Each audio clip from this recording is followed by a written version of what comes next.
Breaking news tonight, an Epstein bombshell, a shadowy figure dressed as an inmate is spotted climbing the stairs to Epstein's cell.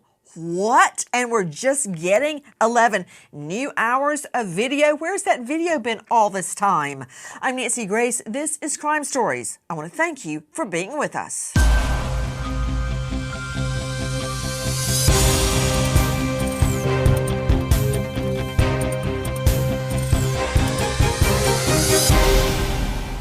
Lynn Shah joining me.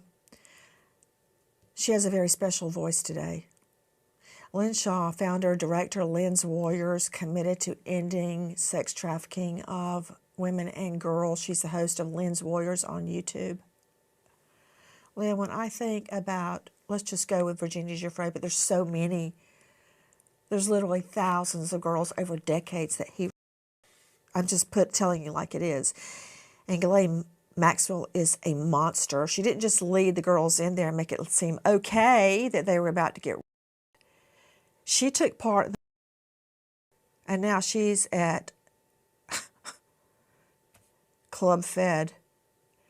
I don't know what happened at Lolita Island down in the U.S. Virgin Islands. I don't know what happened, but I wasn't there, but based on what the victims say, it was awful. And now we've got him with billions of dollars, and we're counting on the wealthy and politically powerful to release those files. Bring it home, Lynn. What is this really about? Nancy, I have given this so much thought. Knowing victims, working with victims of Ghislaine's and Jeffrey Epstein's. And you know what I'm going to say, and I'm going to let everybody else figure it out. Top down.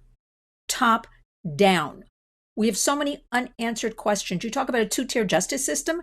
What about the victims out there? On top of this dirty Diddy case, we got this. Why did Pam Bondi even open her mouth and start with those binders that she said she went to FedEx and created them herself, and she made influencers hold them up and opened the can of worms, and now it's one lie after the other. But let's get back to that justice system. We've got all these victims. I always heard, being here in New York City, Jeffrey Epstein was a trafficking operation of. Do I have proof? No, that is what I heard on the street.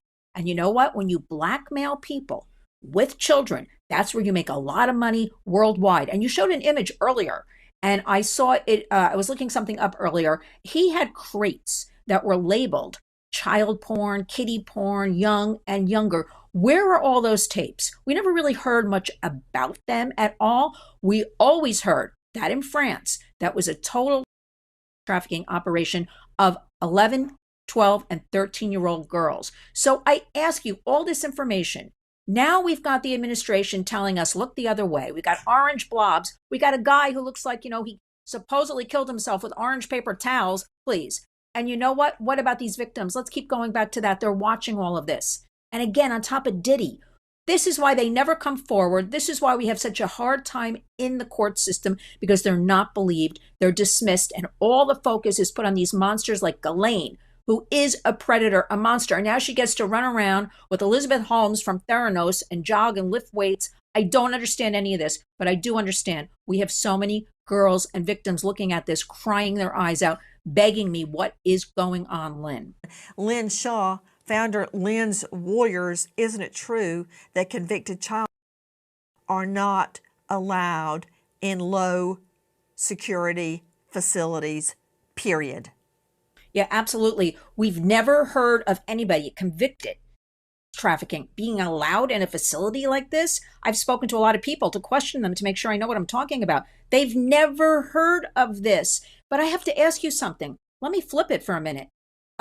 Perhaps she might be the next Jeffrey Epstein. Why is she allowed in a place with no perimeter? But I'll tell you who doesn't have yoga and vegan meals and high-end beauty products. All of the victims and survivors of Jeffrey Epstein and Ghislaine Maxwell, who are living for the rest of their lives with this trauma that they will never get over. It doesn't just end when you go through horrific circumstances like trafficking, grooming, all of this abuse. You know what? It lives with you forever. So while she's having a good time, I think we should all assume She gave some kind of information. She's being protected. Something more is going on here. I'm going to say it again like a broken record, top down.